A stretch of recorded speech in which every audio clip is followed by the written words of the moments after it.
So, still to come tonight, our main event, the 126-pound World Championship fight between Marco Antonio Barrera and Johnny Tapia. We say World Championship fight, and we're talking in a general ad hoc sense because neither fighter owns a sanctioned title belt, a subject about which we'll say more in just a moment. There's Barrera, 55-3. There's Tapia, 52-2-2. Both of them headed for boxing's Hall of Fame, but first, a meeting with each other tonight. Meanwhile, the HBO boxing calendar. November 16 on HBO pay-per-view, it's more top featherweights. Eric Morales against Paulie Ayala. November 23, a rematch, one of the great fights in recent memory. Mickey Ward against Arturo Gatti. Let's hope they do what they did in May. December 7, a Major League doubleheader. First up, Floyd Mayweather against Jose Luis Castillo. The first time they fought, many thought Castillo deserved the decision that Mayweather got. Then it's top heavyweight contender Vladimir Klitschko against maybe the best American heavyweight, Jamil McCline. And 1 week later, the ageless Evander Holyfield returns to face Chris Bird. Within the heavyweight division, the winner of this fight emerges with the IBF title belt, which Lennox Lewis is dropping rather than to fight the mandatory against Bird. A chilly, clear night on the Strip in Las Vegas. Heavy Mexican and Mexican-American flavor in town as the pride of Old Mexico, Marco Antonio Barrera, prepares to go against the pride of New Mexico, Albuquerque's Johnny Tapia. And as we've mentioned on a couple of occasions this evening, including at the top of the show, neither fighter holds one of the three major recognized sanctioned title belts. In the case of Barrera, it's very much by choice. In the case of Tapia, it's because he was recently stripped. Therein hangs a tale narrated by our Larry Merchant.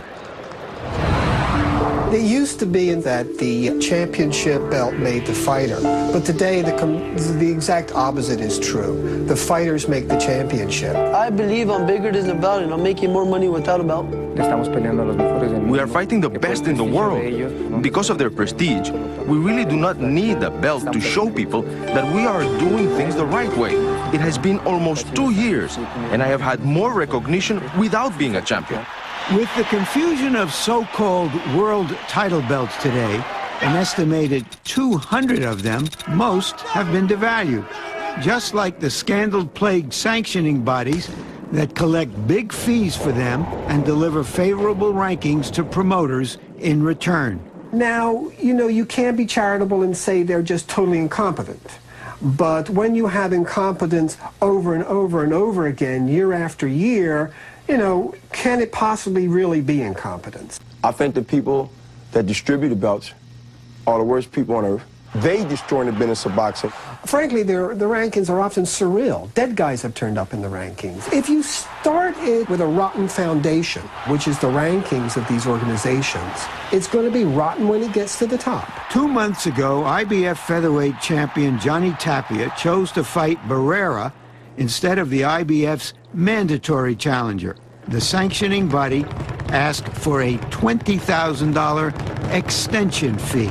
And the first question was, well, if you pay him the $20,000, is it going to guarantee that Johnny won't get stripped? And they said that is no guarantee. What they say it covers is getting their committee together to discuss if it's okay for Johnny to go on. It's a non-refundable $20,000 fee. It's crooked. I mean, how many people are going to tell you, hey, listen, you got to put $20,000 up for extension fee, and where does that go? Who knows? I don't know. So Tapia gave up his title and took a major payday versus Barrera instead. But many fighters are emotionally as well as economically attached to these belts.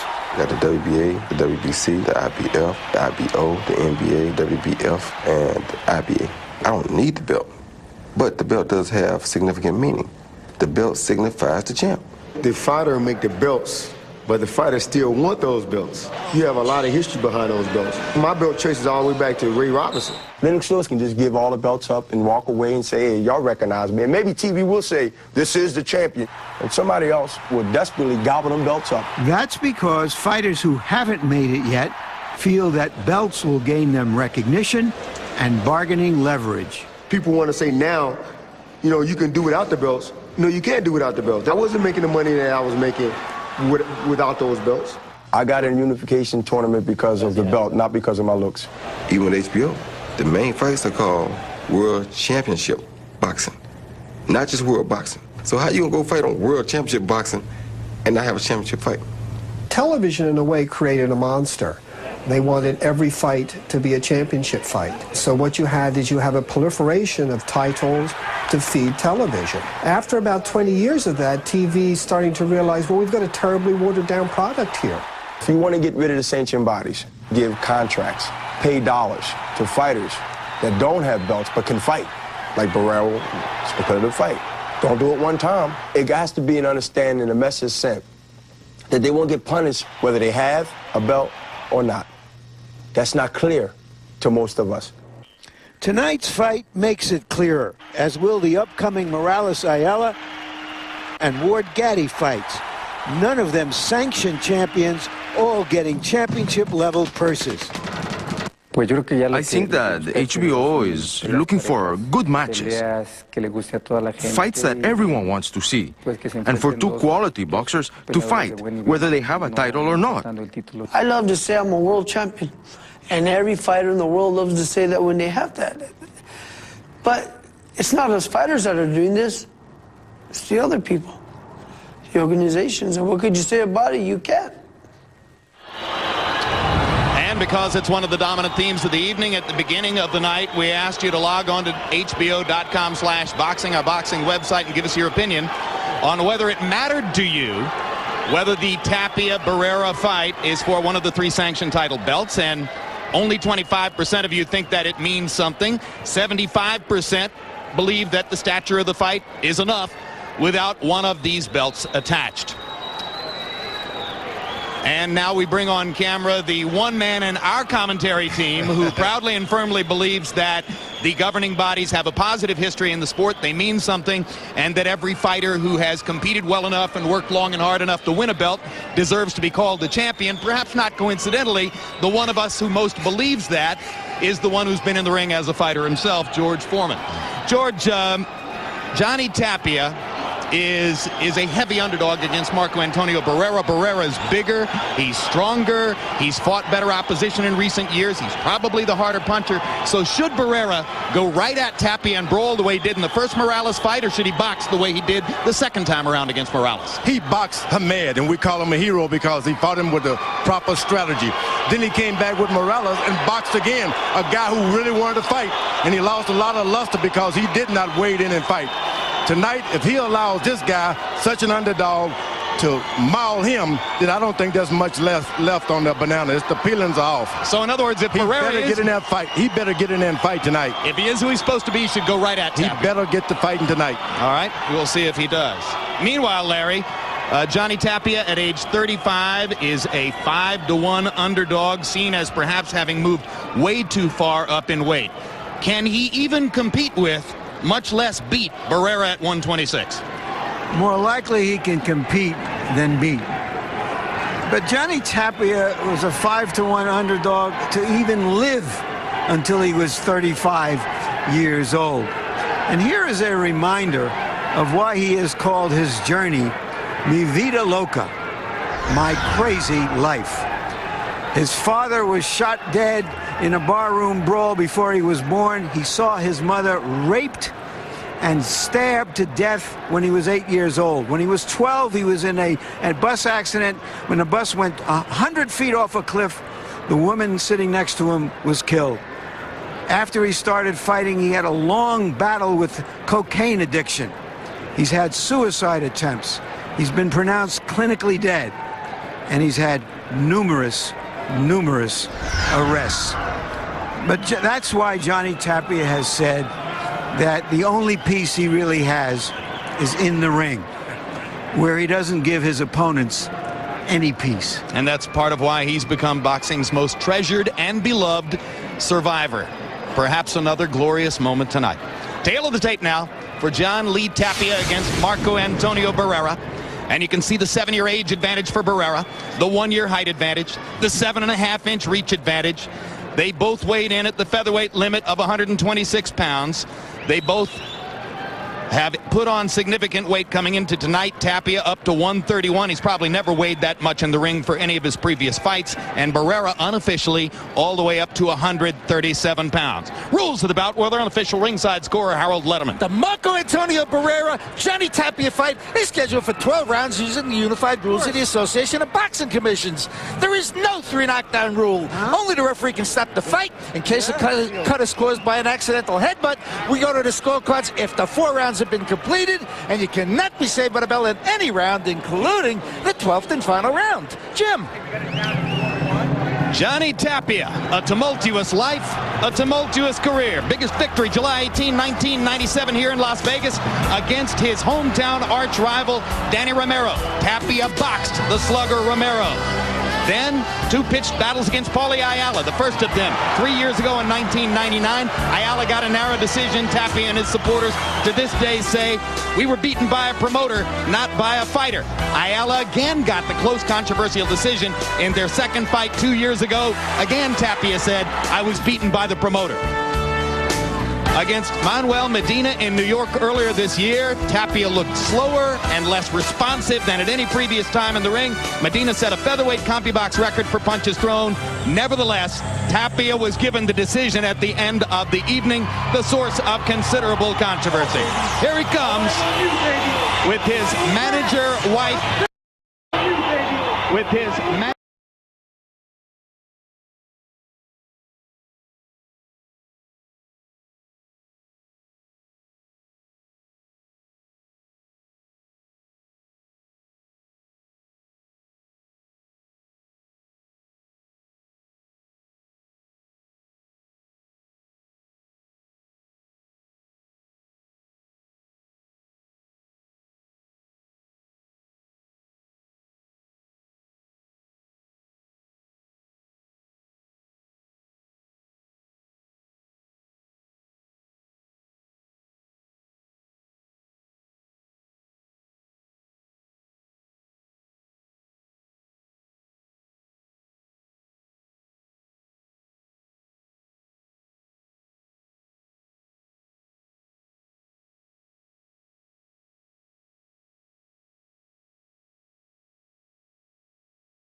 for Marco Antonio Barrera, his record will likewise send him toward the Hall of Fame. Feb 3, 1996, the inaugural fight on HBO's Boxing After Dark series. A wild battle, producing an eventual 12th round knockout of Kennedy McKinney.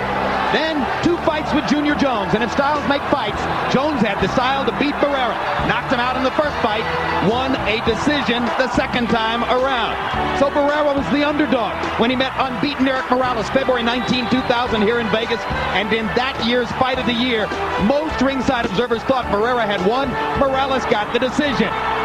Barrera, April 7, 2001, got his biggest and most noteworthy victory when he ran Prince Nassim Hamed's career into the ring post. Then earlier this year, somewhat disappointing as he curiously played cat and mouse for the first 5 rounds against Morales, but ultimately emerged with the questionable unanimous decision. All in all, 55 wins and only 3 losses for Barrera.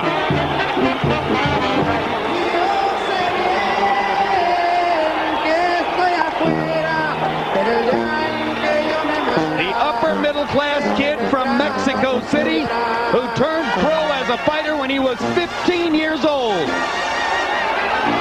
Already a near living legend at only age 28. Tapia once beat his brother as a bantamweight. His brother's name is Jorge.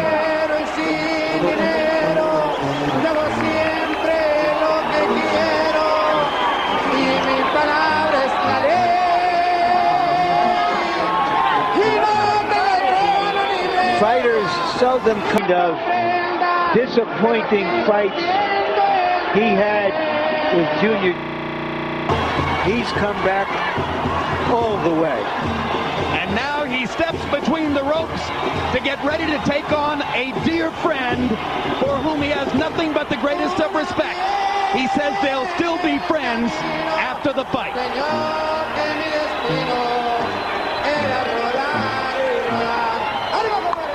When getting instructions from referee Jay Nady in the locker room, Jay Nady said, don't hold behind the head, and Johnny Tapia said, hold, I'm going to be running around all over the place. We'll see in a minute or two if he will. Let's go to ring announcer Michael Buffer for the official introductions. Ladies and gentlemen, from the MGM Grand Hotel and Casino of Las Vegas, this is the moment we've been waiting for.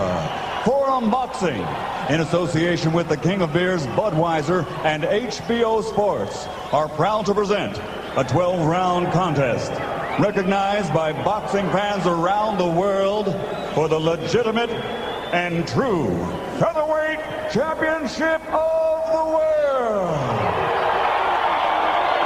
Sanctioned by the Nevada State Athletic Commission Chairman Dr. Luther Mack. The 3 judges at ringside scoring this contest on the 10-point system will be Chuck Ciampa, Bill Graham, and Dave Moretti.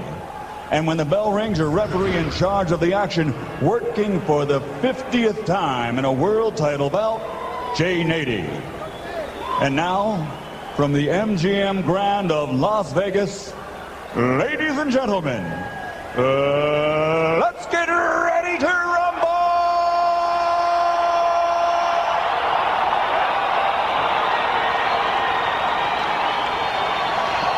Introducing first, fighting out of the blue corner, wearing black with silver, and weighing in officially at 126 pounds. He brings a future Hall of Fame professional record to the ring. 52 victories, including 28 knockouts, with only 2 losses and 2 bouts even. Tonight, he challenges the People's Champion. Ladies and gentlemen, here's the fighting pride of Albuquerque, New Mexico, the 5-time world champion, Johnny Mi Vida Loca Tapia.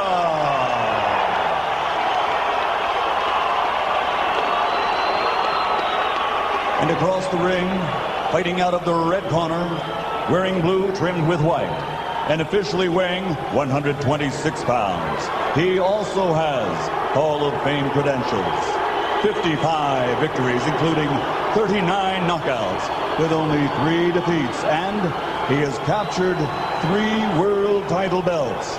But now, by beating the best of the rest, he is recognized by fans and pundits alike as the undeniable, legitimate, and true featherweight champion of the world from Ciudad de Mexico, presenting the People's Champion, the baby-faced assassin, Marco Antonio Barrera.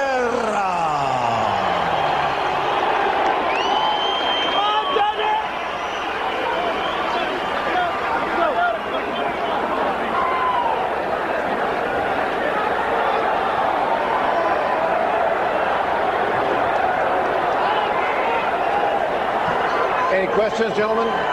I gave you good instructions. Obey my commands. Let's touch gloves now and go to work. Good luck. Buena suerte. Barrera and Tapia have made their marks on boxing. Now they will try to make their marks on each other.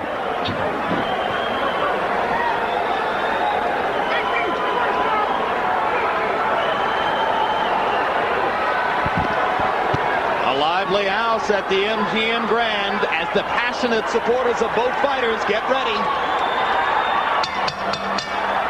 for a match made in the history books.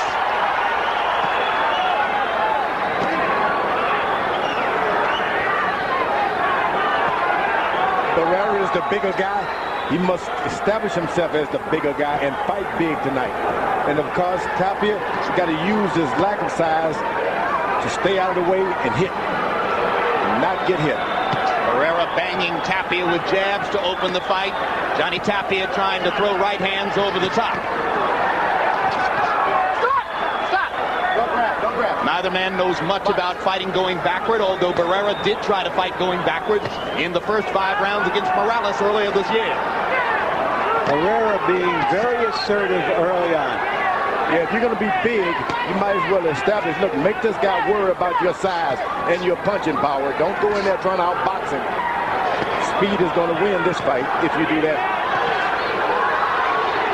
One major improvement Barrera was able to make after his 2 losses to Junior Jones, he lengthened and strengthened his jab. It's been the keynote of the early going here. Tapia's been in jabbing matches before, knows how to maneuver himself in a position and land some shots on top of those jabs, so you got to be careful. If you're Barrera. In his biggest fight against power puncher Danny Romero, Johnny Tapia was brilliant at creating angles and never being directly in front of Romero. It's probably something he'll have to do again tonight. There you go, right on top of that jab with that right hand by Tapia. That's what you got to be careful of. When you throw that jab, bring it back.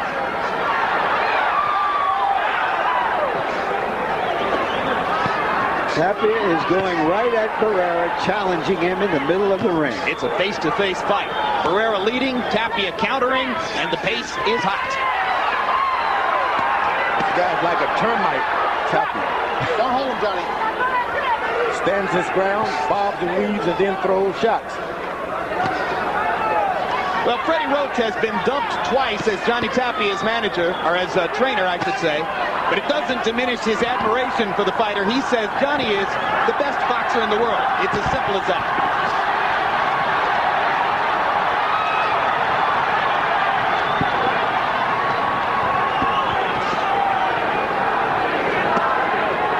Barrera's got that big left jab. That thing keep hitting you in the face.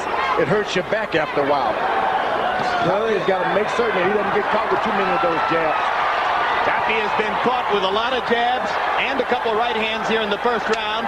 He's countered effectively at times, but by and large, Barrera has been longer and stronger throughout the first 3 minutes of the fight. I don't like the fact that he's been able to land those jabs.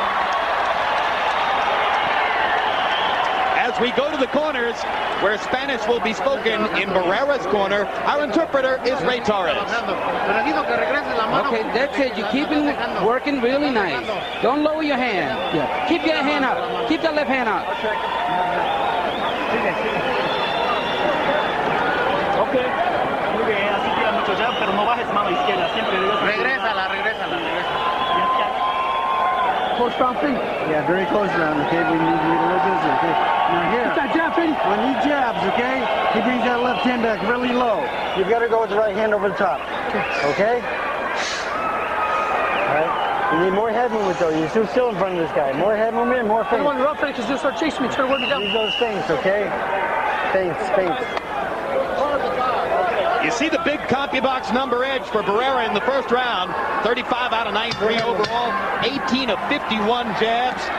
If Marco Antonio Barrera is going to throw 50 jabs around, Johnny Tapia will eventually find a way to counter effectively, but you wonder how much punishment he'll take. Well, I don't know if it can break his nose because there's nothing left in there. He's had it broken about 30 times. 3 nose breaks for every trainer. You know, if you're going to be in front of a guy who has a good jab, you got to be far away from him, real close. You can't be in that jabbing position. Tapia's got to find himself, if you're not punching, get away from this guy. And Tapia comes in so close that he gets hit with a lead uppercut like that. He's got to be in a different position.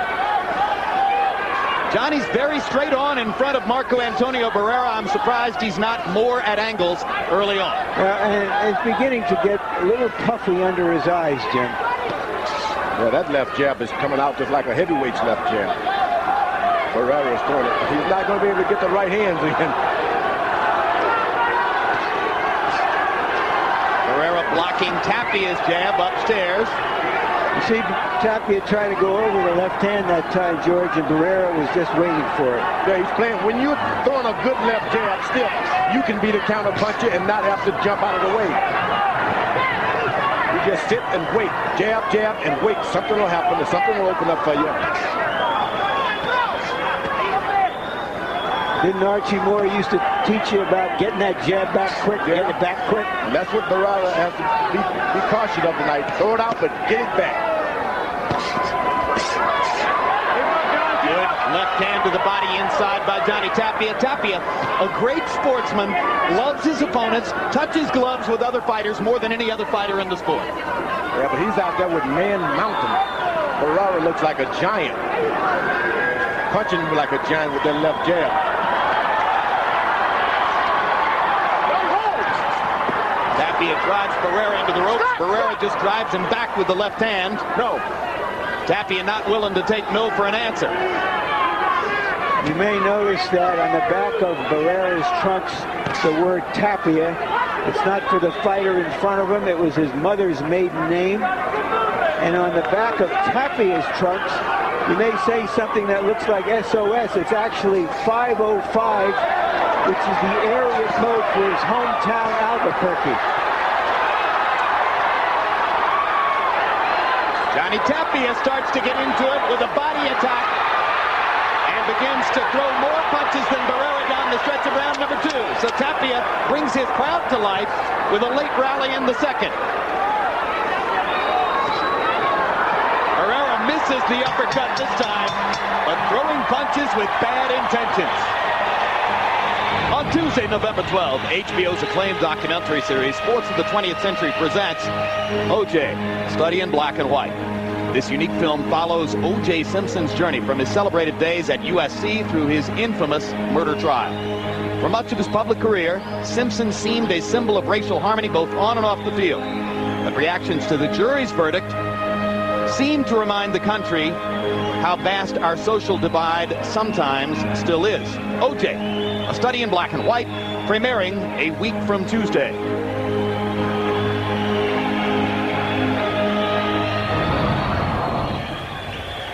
Here is the Barrera uppercut, a surprise punch. We haven't seen much from him. Caught Tapia flush, but didn't seem to have any serious effect.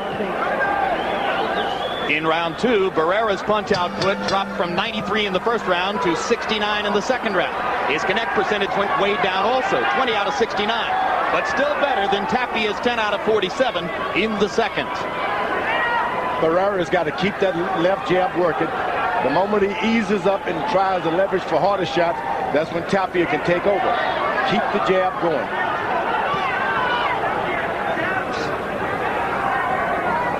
You tell a guy with a big left jab, when you can't do anything else, jab.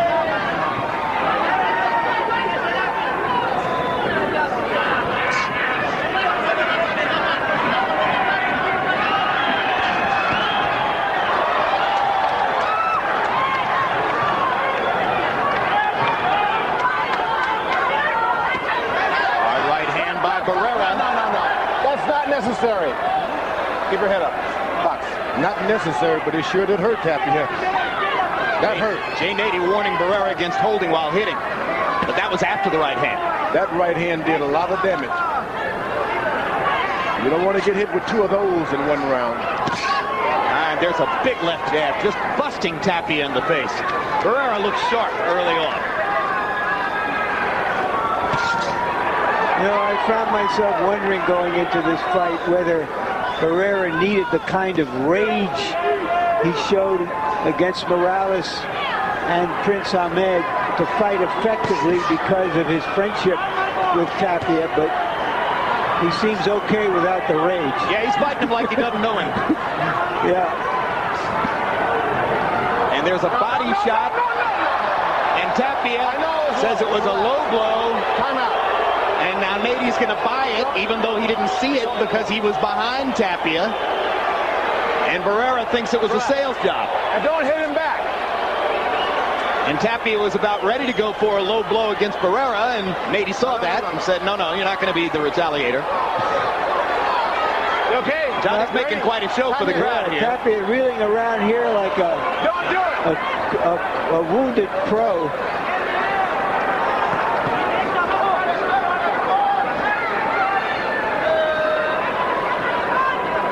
Yeah, if you were looking for a caption for that, it would be "My package hurts."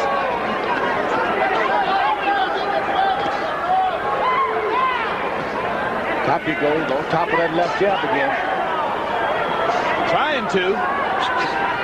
But that reach just keeps him too far out there. And there's the first of Barrera's classic left hooks to the body. For so long, it was his defining weapon.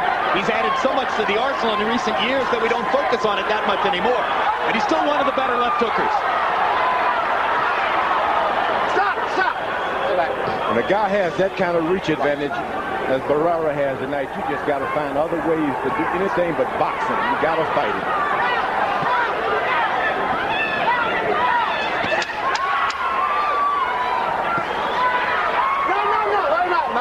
Let him out. Be careful, guys. Well, Tapia's view of the fight, often expressed, has been sooner or later Barrera's going to come to me and he's going to want to fight, and we're going to get it on. So far, Barrera's outboxing him. Among many leading lights in the crowd tonight, former heavyweight contender and perhaps future heavyweight contender Mike Tyson. He's the biggest name from the boxing world here, and he's rooting for Johnny. No single punch. I can't wait to see him fight again. I like that style. What we need most of all right now is head movement, okay? All right, now let's take him. I'm lacking good. Yeah, you're lacking the head movement. Now let's move side to side movement. Let him come to you. All right? And you...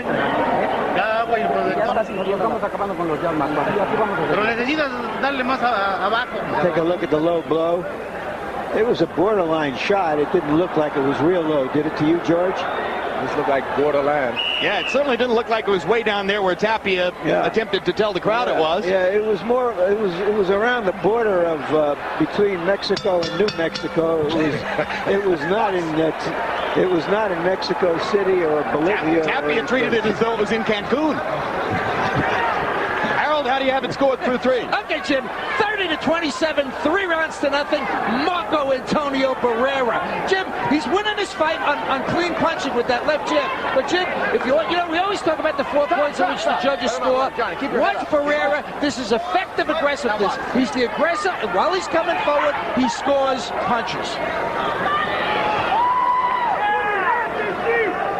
Pace has slowed here in the 4th round as Johnny Tapia seems to try to figure out answers for what to do about Barrera's attack, and Barrera just watches to see which adjustments Tapia is making before resuming the attack.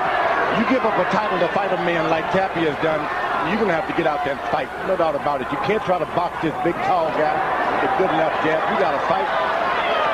Make him start fighting you back.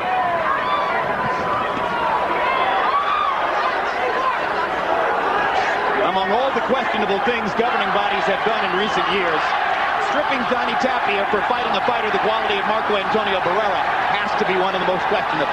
This is a great fight for fans. Good left hook to the body by Tapia. Okay, let's box. Once again, Barrera is playing this cautious game, allows this guy to get him into the rope, bang on him, evenly aggressive.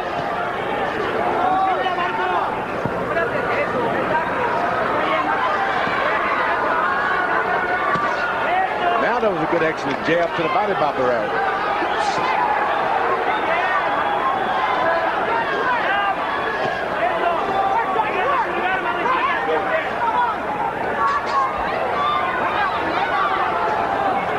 Well, after coming out and throwing 93 punches in the 1st round, Barrera has become exceedingly patient here in the 4th. And he bangs Tapia back with the right hand to the body. Barrera simply just waiting for Tapia to come to him as if to say, hey, I'm winning all the rounds. You better come at me sooner or later. And then reacting when Tapia gets close. It just shows how much Barrera can do in the ring. We know he can brawl. We know he can move forward. He's showing us now that he can fight while he's moving backwards. He's hot-shotting Johnny from the outside, then ripping the body when he comes in close. Tapia just can't get past that left jab.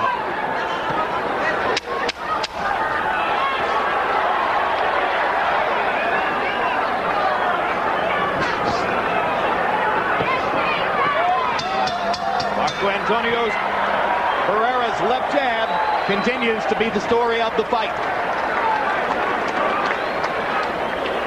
If you want to know what it's like to have somebody hit you with a pole from outside over and over again, here is a medley of these hard jabs that Barrera is landing on Tapia.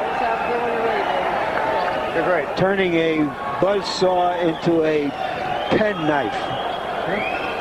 Just like I told you, all the straight punches are going there. They're getting in there, all your straight punches. But keep jabbing him. More jabs. Right? Okay, let's go. Now let's use your head and box, okay? Now you need good head movement though. You can't slip that jab. Now when you slip that jab, he brings it back low, go with the right hand over the top. Okay? You slip that jab, right?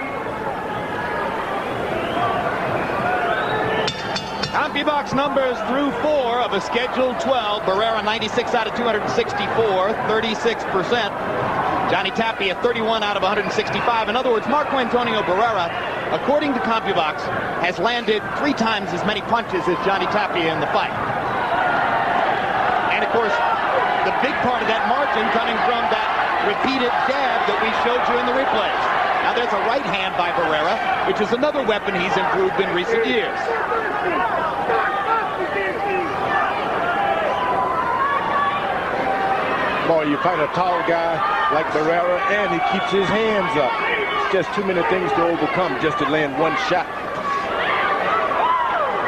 All right. Johnny's face is starting to get nicked up in a variety of areas. Now he tries to unload his own jab, maybe see if he can establish a better tempo against Barrera.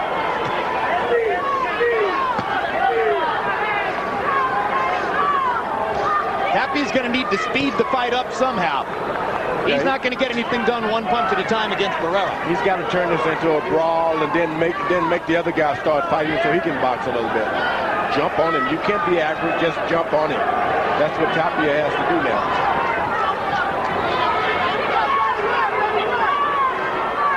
You try to wait and bob, you weave yourself into there, you're just going to get hit with that jab.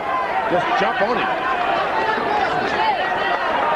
Larry Merchant mentioned how Johnny Tapia has waited through his long career, 56 fights before tonight, before getting this first 7-figure paycheck. For a long time, it looked as though this first big paycheck would come against Prince Nassim Hamed. It's typical of Johnny Tapia that legal problems, both related to boxing and unrelated, helped to bring the negotiations for that fight to a close and knock it off the drawing board. When Tapia came back and said to his wife, Teresa, I'm going to fight Marco Antonio Barrera instead, Teresa said, oh no, that man hits too hard.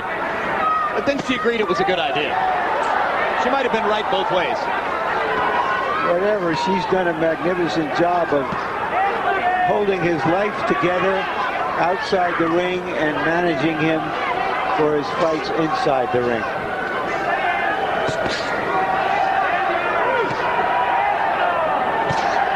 But right now, as we approach the midway point in this fight, Teresa better get the rally monkey out for Johnny Tapia. When a guy's fighting like this, that's why you need an experienced corner that's dedicated to telling you, remember what we did last time when the guy out-jabbed you? He doesn't have that. Well, he's never faced a fighter like Barrera. He doesn't have a corner that kind of reminds him of certain situations. Johnny Tapia has never been dominated in a boxing match the way he was in that round. Okay. If you're a Tapia fan, and there are millions, that was tough to watch. Okay? All right. 2 down, Freddie. Done. You make a miss, you gotta come in combinations, okay? You have to win the exchanges for me, okay? Squeeze my arms. All right. Now head movement, very important. Okay? More head movement, okay? Now here. Put that hard jab to the body and then back up for me, okay? You know we don't like the body. So hit him hard to that body, okay, son? That jab was beautiful. Keep going. You're working beautiful. You do. He doesn't want to slug it out there with you. You're controlling him. Absolutely. The jab and the combination. They're working together.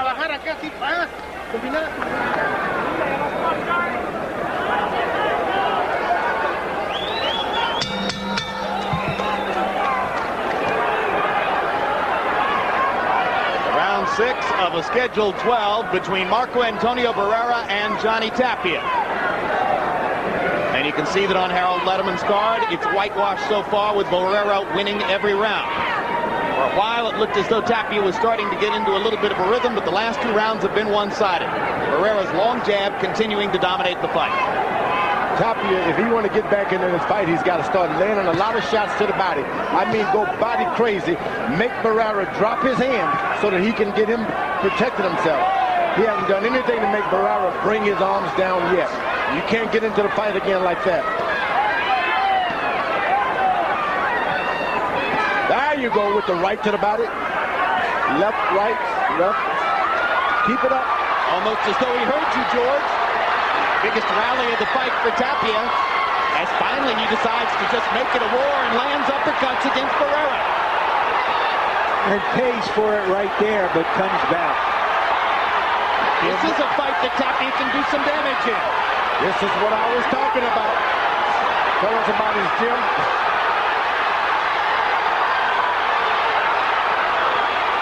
Una vida loca, un gran corazón, the heart of Johnny Tapia. Showing up once again. He's his own rally monkey.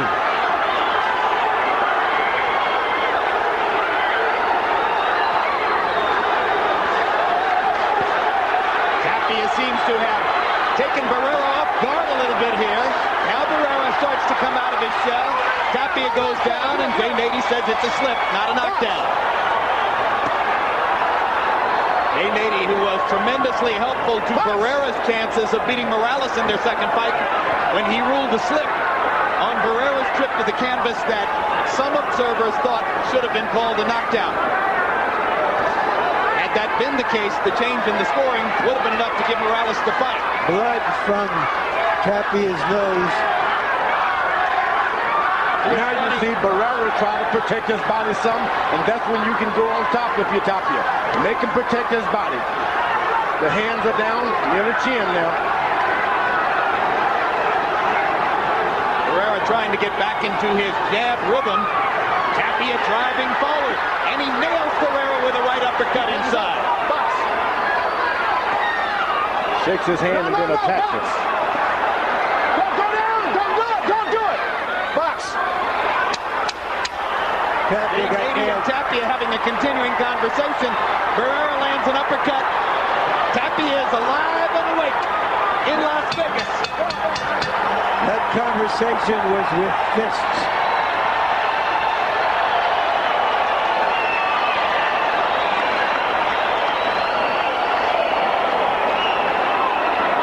Fuck this guy, Finn. Okay. Now here. Fuck him. Listen to me. Combinations, Google. That's the way. Good combinations, okay? And now here. Boxing. You gotta move the head. Okay? Don't lay in front of this guy. Good, I feel good. Go. Here, take a drink. I tell you about the ropes. Get off the ropes. In the center of the ring. That's where you have to fight him. Keep off the ropes.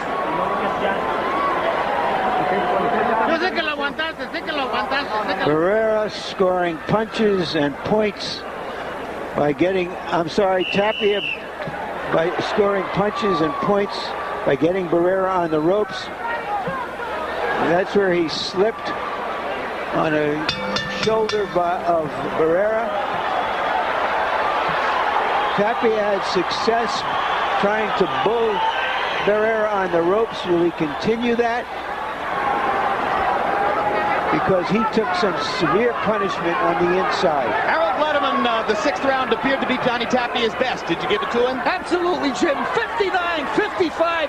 5 rounds to 1, Marco Antonio Barrera. Jim, for 5 rounds, this was a very easy fight to score. Marco Antonio Barrera's left jab. In round 6, for 2 minutes, Johnny Tapia used his tremendous experience and didn't let Barrera get off those ropes. No matter what Marco did, he couldn't get off. And Johnny Tapia beat him up on the ropes. And you heard Rudy Perez in Barrera's corner saying, get off the ropes. You've got to fight him in the center of the ring. This was the first round that Barrera corner actually argued and jumped on him. Made things exciting in the corner, so that means they don't like what's happening. Normally, they're one of the calmest corners in the sport under any and all circumstances.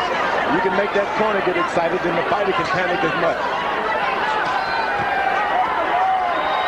Johnny, watch your head! Watch your head!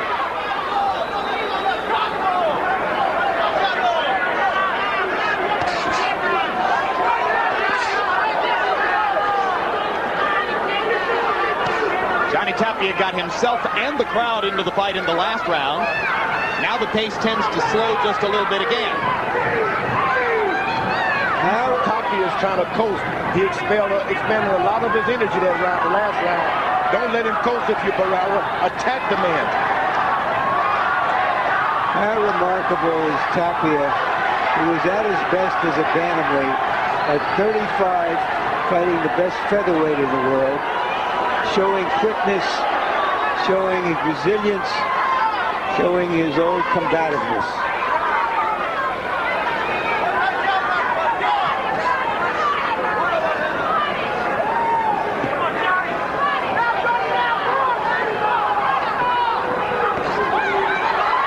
Hard right hand by Tapia. Hard right hand by Barrera. Bucks. They touch gloves for the 3rd time in the round. You know, the referee is doing a good job. He's commanding his fight with his voice. He hasn't had to put his hand on these guys at all. What we've seen in Las Vegas recently has been so magnificent in some instances. 10.5 rounds of Oscar De La Hoya versus Fernando Vargas didn't have a single clinch in it. And there hasn't been a clinch here either. Stop! Before that one.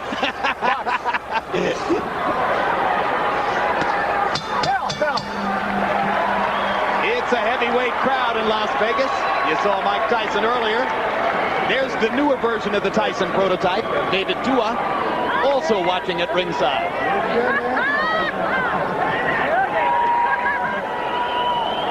Okay, JT. Okay. Yeah, that was a real good round right there. Lorenz.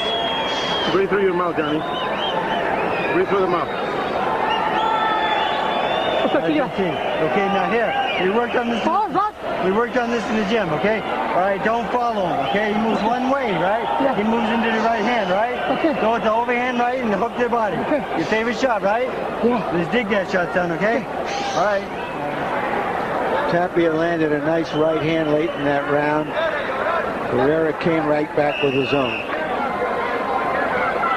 Tapia box numbers in 7, Tapia 11 out of 36. You heard George Foreman say he was trying to coast to get a little energy back. Barrera 16 out of 50. And 14 of Barrera's 16 connects by Tapia box numbers were jabs. We go to the 8th of a scheduled 12.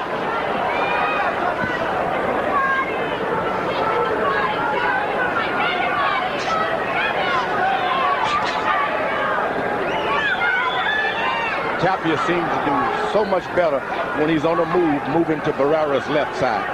You jab, step to the left, things go right. You stay in the right side, that's when he gets the shots. Even the jab works better for Barrera when Tapia's on the right side. Don't hold!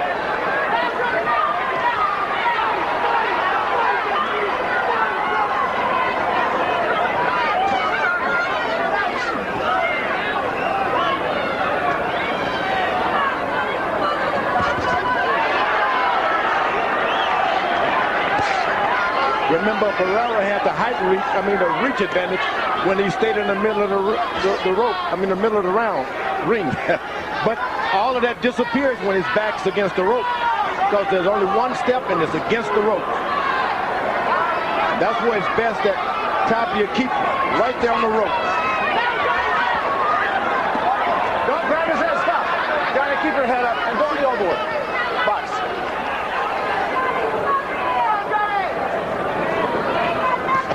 Reach and everything disappears when you're on the rope. All right, stop. Box.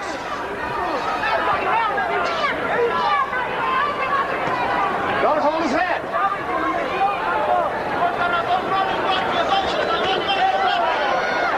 You tell a fighter not to drop his hands, but Tapia does better when he drops his hand. He gets a little closer and he makes his opponent panic. Short left hand inside by Barrera. Stopped Tapia in his tracks. Tapia lands a right hand across the top. George, you talked about how Tapia does better when he goes to Barrera's left side. Does that mean if he's going to do damage, he's going to have to do it with the right hand? No, it's just he stays out of harm's way and he's able to get in his shots. The damage is not going to happen because that's not his best side to throw shots either. But he's out of harm's way.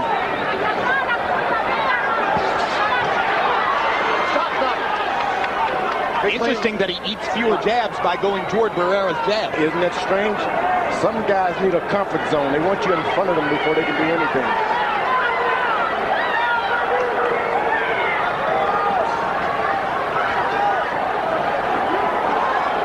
Also, perhaps it's because Barrera naturally steps to his left when he throws his jab. So he sort of throws it across his body.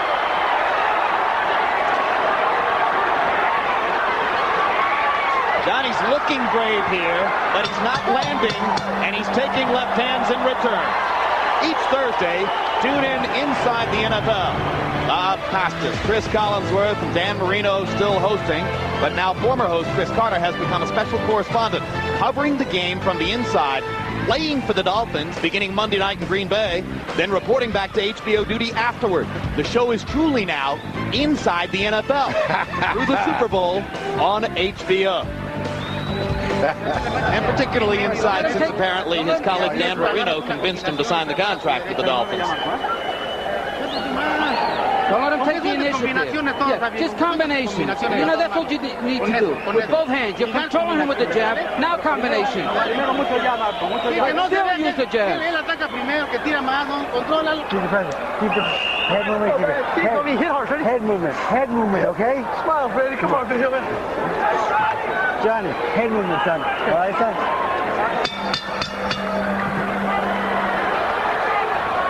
Jabs in round 8. Another great round for Barrera. 19 out of 54 with the jab in the 8th round. Johnny Tapia, by CompuBox numbers, landed no jabs in 20 attempted. Barrera still with a working margin on Harold Letterman's scorecard as we reach the 9th. The popular pick in the casino was Barrera by decision. And so far, that looks like where we're headed.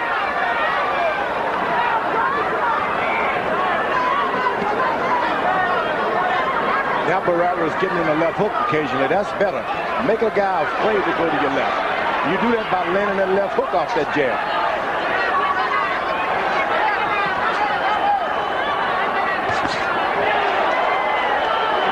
That right hand was effective by Tapia that time. Right on top of that laser jab.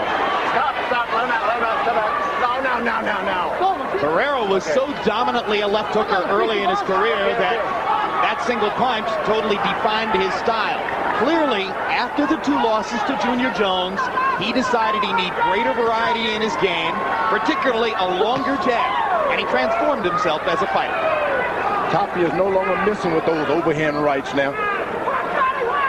Found the range, doesn't have to move that far away because Barrera is not snapping that left jab anymore. Not like he did in the early rounds. He's throwing it, but there's no snap to it.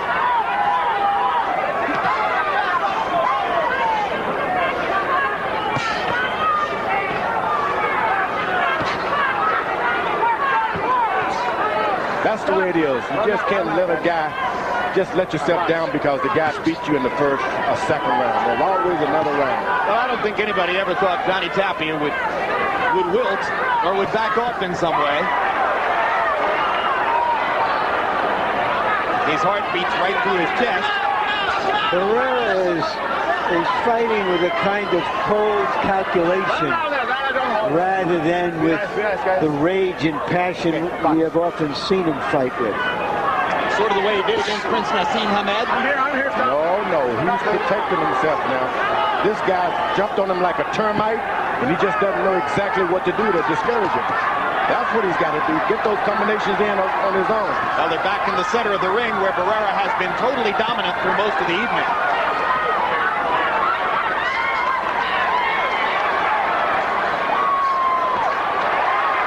Barrera ducking and slipping. Johnny working and working. The Tapia crowd rising from their seats, trying to urge their man back into the fight. Series of lands by Barrera. Tapia has to come right back. And they hug and touch gloves again.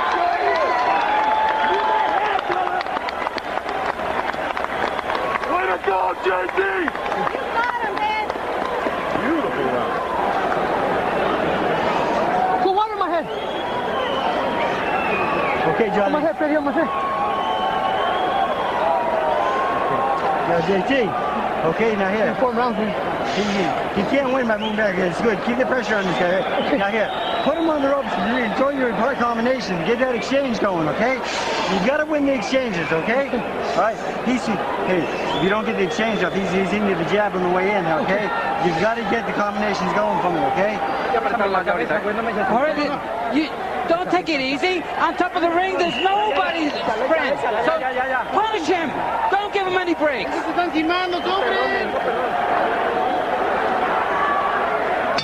Tapia box numbers in the ninth. Barrera 27 out of 65. Tapia 12 out of 45.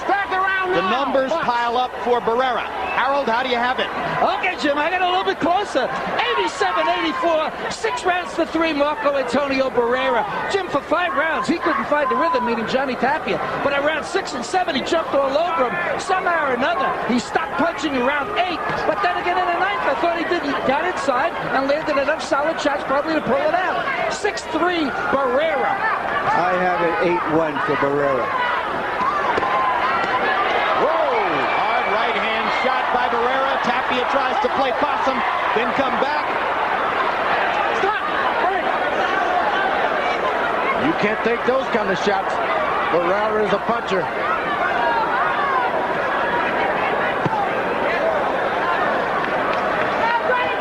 All you have to do is look at their faces to see who's winning this fight. Stop! Go push. There's a hard right hand over the top by Tapia. When Barrera's jab goes soft for a while, I sometimes wonder if he isn't tempting Johnny in so that he can punish him inside a little bit. Believe me, his jab goes soft because he was able to land. Tapia was able to get in the body earlier. Now he's starting to realize that, look, if I don't jab, this guy's going to walk all over me. Barrera. Time for him to start fighting and punching. Left hook to the body, sets up a right hand upstairs for Barrera. Johnny Tapia, as always, tries to bounce right back.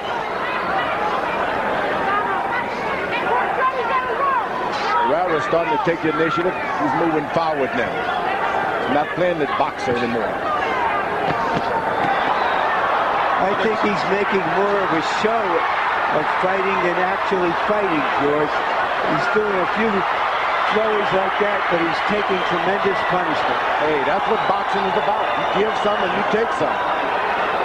If you're with a big guy like this, you got to accept that you're going to get caught something, but you got to keep fighting. He's giving some, but he's taking a lot. Barrera is the puncher. He should close in and finish Tapia off before he refreshes himself. Got the power. Why does he hold back? I don't know. Because Tapia has never been even close to stop.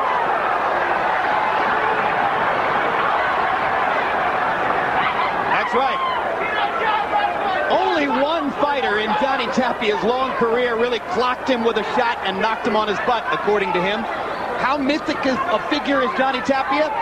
Well, in order for a fighter to knock him down, he had to be named James Dean.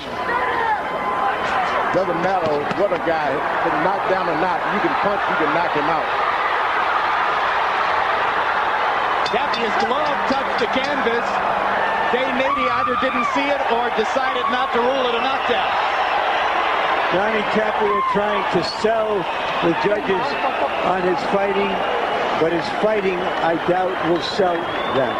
Okay.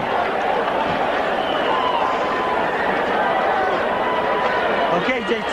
I love you, Albuquerque. Now listen to me. 505, guys. Okay. Don't stand in front of this guy and let him hit you like that, okay? Keep moving your head. Okay? You move your head. Okay. All right, now here, Johnny, let's go. You've got 2 rounds to go, okay? We need both rounds. I got you. Okay. Don't fight his fight. When he gets like that, step back and counter him. Come on. You got to be a little smarter. Combination. When he has to, Barrera can throw mean combinations. Left to the body, right to the head, left to the head, right to the body, upstairs, downstairs. And miss here, miss there. That replay showed that Tapia's glove approached the canvas. I couldn't tell from the angle whether it actually touched. Maybe it came up just a tiny bit short of the canvas, and that would justify Nady's decision not to call it a knockdown. Go to the championship rounds, and you saw that both fighters have good records past the 10th. One knockdown for Barrera in his career, or one knockout for Barrera in his career past the 10th. That was the Kennedy McKinney fight, Bet 3, 1996. Tapia's had 2. Barrera's got the right opponent, the right size. He hasn't tried to finish this man off. Well, you know, they are friends. And he does have a great respect for Tapia. They both wear the same word on the back of their trunks because Barrera's mother's last name is Tapia. They are not related, of course. Now Barrera is doing it. That's becoming target practice. Yeah, that's what he should have been doing. Don't get this guy on that nerve. Show your power off.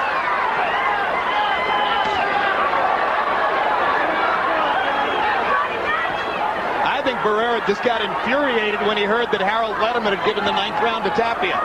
He said, what? Barrera doesn't even look like he's been in a fight.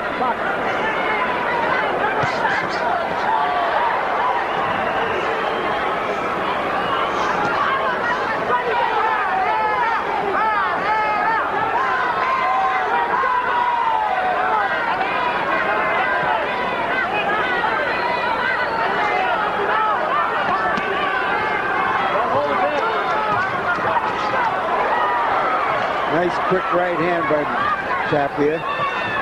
Never quits.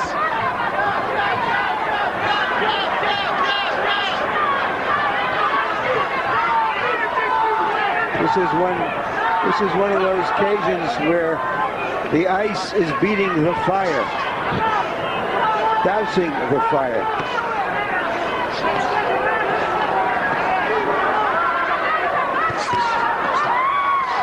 Reaching with right hands, trying to get inside to fire an uppercut. Barrera just pop, pop, pop with the jab.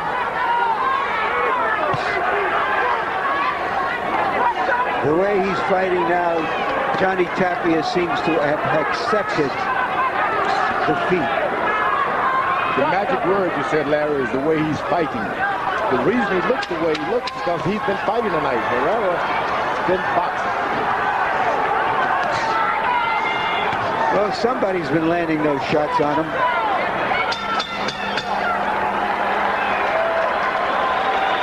Yeah, he's landing shots.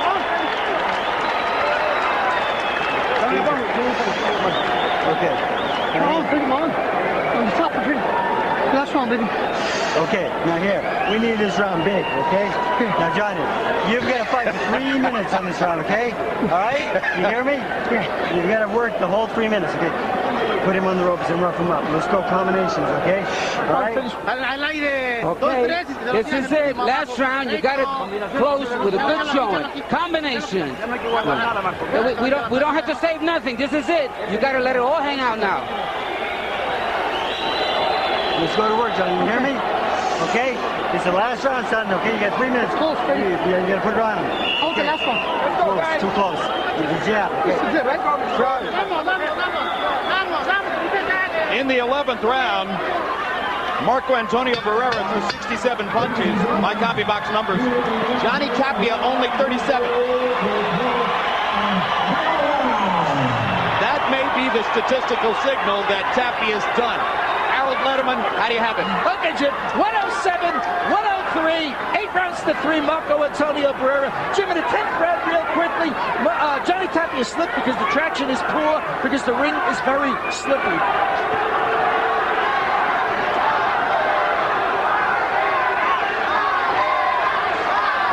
So that's why it wasn't a knockdown, right, Harold? Without question, Jim. By the way, it was 107, 102. Yeah, it's Barrera by 5. Thank you. Now Barrera goes to the body and to the head. Punches, punches. Nady looks at Barrera as if to say, what's wrong with Johnny? And Barrera shakes his head as if to say, I don't know. He caught a punch. He says he caught a head. I didn't see it. It looked like a punch in the eye. Boy, he double upped on the left hook. That's what Barrera did. He did it again. I thought maybe he caught a lace. I thought maybe he got laced or thumbed in the eye. That was what he was complaining about. Meanwhile, Barrera was going to work. Barrera now fighting like he has to win the last round. And you heard Harold tell you the ring is slippery. Barrera's got him now. He's got him. All he has to do is go for the finish.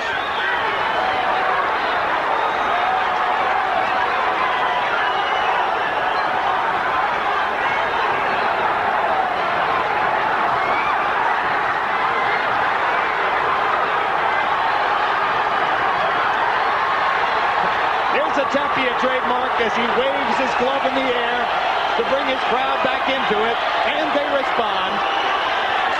Here's the last hurrah for Johnny Tapia against Marco Barrera. One more violent flurry, and there it ends. As they go back to the center of the ring, and Barrera starts sticking his left hand in Tapia's face again. That left jab has told the story tonight.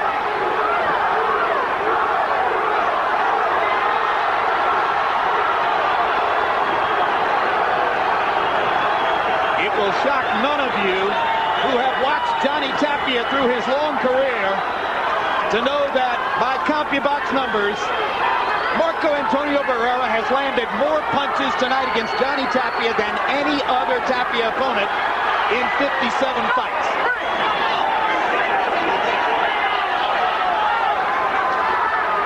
The Tapia crowd still hoping against hope as we get to the last 20 seconds. And Barrera still coolly popping away with the jab. A boxing exhibition tonight for the man Johnny Tapia called the king of the featherweights. Marco Antonio Barrera of Mexico City plays down the stretch with Johnny Tapia, sealing what was apparently a clear victory over the New Mexico legend.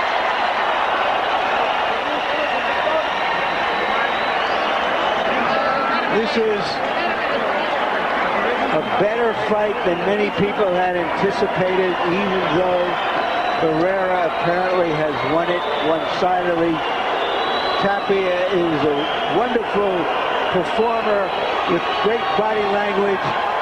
Every time he did something, he wanted to put quotation marks around it by clowning or in some other way by arousing the crowd. And surely one of the things most to be celebrated tonight, Larry and George, is that after everything he's given to the sport, Johnny Tapia finally got a paycheck commensurate with the love that fans feel for him. You know what? If I've got $10, it's my last $10, I'm going to spend it on a boxing match. The last boxing match I see before I'm called up yonder, I'll spend it on Johnny Tapia. Because he gives you everything he's got every time. Not on Barrera. In the 12th round, though, Marco Antonio Barrera landed 45 of 108 punches, and he doesn't need your $10. And Johnny Tapia only 9 of 59 by CompuBox numbers. So it was the latest of a handful of rather one-sided rounds in favor of Barrera. This guy's going to go down in history, Barrera, as an excellent boxer. So many people think he's a brawler, but the guy is a master boxer. Well, he's changed himself. I mean, there's no question that he transformed himself in the middle of his career to earn that identity you give him, George. Let's go to Michael Buffer, who already has the scores. Ladies and gentlemen, here at the MGM Grand, we go to the Budweiser scorecards. Chuck Giampa scores it, 116 to 112. Bill Graham has it, 118 to 110. And Dave Moretti scores it, 118 to 110. All for the winner by unanimous decision. And still the people's champion, the babyface assassin, de Ciudad de Mexico, Marco Antonio Barrera.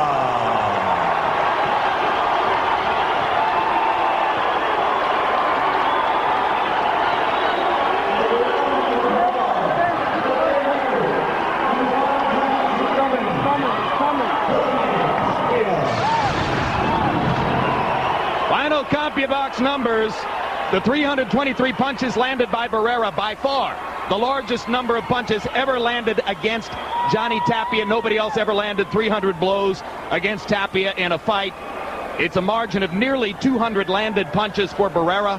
The 800 punches he threw in the fight, more than 200 more punches than he threw in his unanimous decision win over Erik Morales last time out here in Las Vegas. And a 40% connect percentage for Barrera, fairly withering. Jabs, this is where he really won the fight, and this is where he's established that identity that George Foreman talked about, a boxer supreme now. 179 out of 467.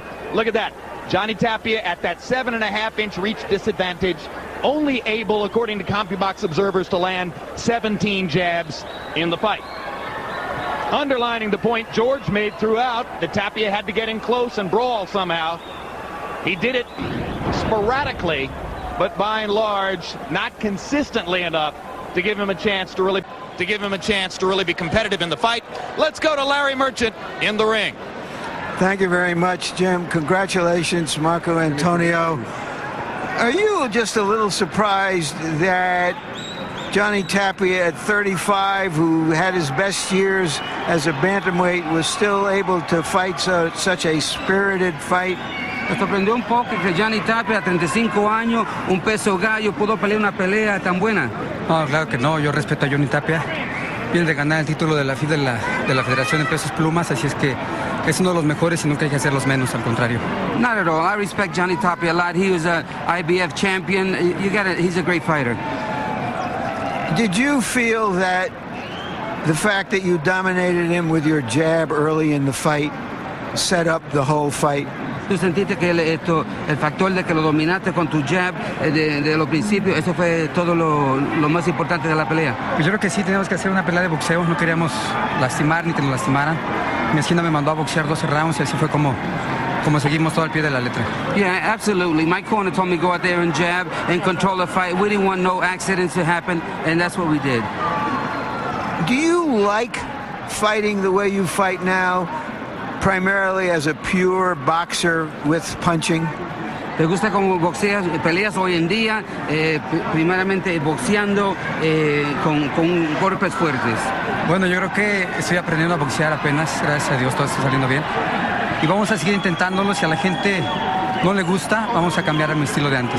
Well, I like boxing. I hope that the people liked it. I hopefully learn how to box. But if the people don't like it, then we can always change. What kind of emotion did you feel as you were beating up your old friend, Johnny Tapia? ¿Qué clase de emoción sentiste cuando le estabas castigando a tu viejo amigo Johnny Tapia? Fue difícil, la verdad, pegarle a un amigo nunca me había pasado, pero bueno, este es el deporte, gracias a Dios nadie salió lastimado y seguimos siendo él y yo amigos como siempre.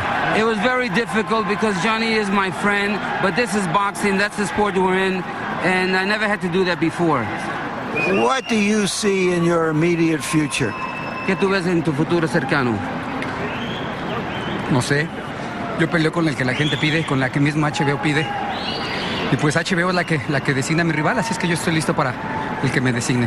I'm not sure, but I'll fight anybody. HBO is the one that's going to have the last say so, and I'll fight whoever they want. Can we all assume that you will be watching the Morales-Ayala fight next week with special interest? Podemos pensar que tú vas a estar mirando la pelea de Morales con mucho interés. Pues sí, tal vez sí. De hecho, vamos a estar apoyando a Morales por el simple hecho de ser mexicano y ojalá y les vaya bien y también los hagan lastimados. Absolutely. We're going to be watching the fight and we're going to be rooting for Morales to win, being also Mexican, and hopefully everything goes well. Thank you very much again for an outstanding fight. Permite un segundo, esos guantes son para un amigo. Yo ya tuve una dura pelea. Él tiene una pelea más dura todavía, Roberto. Son para ti de todo corazón. Yeah. He's dedicating these gloves to his friend Roberto. He's got a tough fight. We had a tough fight. We dedicate these gloves to him. Thank you. Thank you. And now to Johnny Tapia. Johnny, you were in with the king of the featherweights. What was it like? I want to do it again. I got the people happy. You know, first of all, I'd like to give a lot of thanks and praise to God for guiding me, protecting me. Also for the MGM for letting me fight and put a great fight on. I fought the king of the featherweights. I gave him all I had. He ran. I kept on trying to catch him, and he just kept on going. From the look of you, though, he stopped often enough to hit you with a lot of punches. I like to get hit. It don't matter to me. I'm all cents and no dollars, babe. It don't make no difference to me. I like to say a lot of thanks to my grandma and my grandpa that I love so much. And Albuquerque, New Mexico. I'm still your champion, baby. Is it difficult moving up in weight? I mean, you were really at your best as a bantamweight. Now you're fighting a bigger guy with a longer reach. I came off of junior bantamweight, went to bantamweight, super bantam, and then featherweight. So I'm still here at 35 years old. But that left hand was in your face all night long, wasn't it?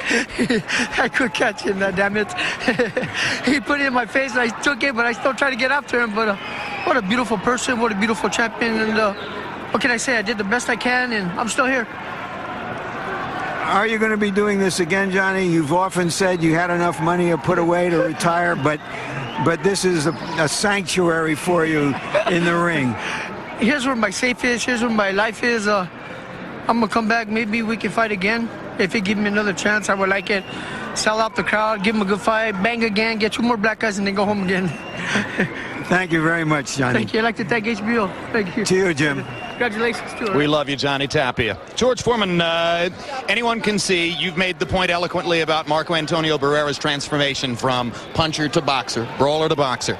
He began his professional career when he was 15 years old. I think it's pretty wise of him to have made this transformation because, let's face it, that's what's going to give him a chance to fight on into his 30s. That's right, and I'm surprised. I guess I expected him to brawl and get in and wade in, but the guy has transformed himself into a master boxer. Why not box these guys? Look, I'll pay $15 to see him fight Morales again. Well, maybe you'll get the chance because 2 weeks from now, November 16, here in Las Vegas, we make our next significant visit to this boxing venue and also one more time to the featherweight division. On pay-per-view, also from here in Las Vegas, November 16, another battle near the summit of the featherweight division between the fighter who split 2 controversial decisions with Marco Antonio Barrera, Tijuana's Eric Morales, and the fighter who won 2 controversial decisions from Johnny Tapia, Fort Worth, Texas's Paulie Ayala. Ayala reached the top of the 122-pound totem pole with his 2 close decisions over Tapia, followed by 2 more decisions against Clarence Bones Adams. The Texas Southpaw comes from a boxing family, has great ring instincts and boxing skills, and will probably need them. If he wasn't a big puncher at 122, logic says he's in danger of being outgunned as a featherweight against the rangy Morales, another boxing gym rat and second-generation fighter from Tijuana. Morales got a win over Marco Antonio Barrera at 122 in a fight many thought he'd lost. Then a loss to Barrera at 126 in a fight many thought he'd won. He's longer, stronger, probably hits harder than Ayala, but must worry about being outquicked by the slick southpaw. Live November 16 on HBO pay-per-view from Las Vegas, Eric Morales against Paulie Ayala. Larry Merchant, this is another one of those bigger, smaller equations. Most of us see Eric Morales as noteworthily the bigger man over Paulie Ayala. Will his physical advantages against Ayala be as significant as Barrera's were tonight against Tapia? Maybe not, because he has had some problems with tough, rugged, go straight ahead, short arm fighters who stay on top of him, and that's what Ayala does best. George Foreman, Eric Morales is an emotional young man, and we all saw how disappointed he was by the decision against him in the second Barrera fight here a few months ago. He actually stormed out of the ring before correcting himself and coming back to answer questions. So, Do you think that Morales will come out and go at Ayala and try to detonate him the way you thought maybe Barrera would against Ahmed? I think Morales got a lot to prove now. He's got no time to waste. Get that fight. They're calling Barrera the best all around now. Get in there and show the world he's the best. I think he's going to come out, prove it, the next fight as much as anything. He's going to try to put on a great show. That's probably what we'll see when Morales goes against Ayala.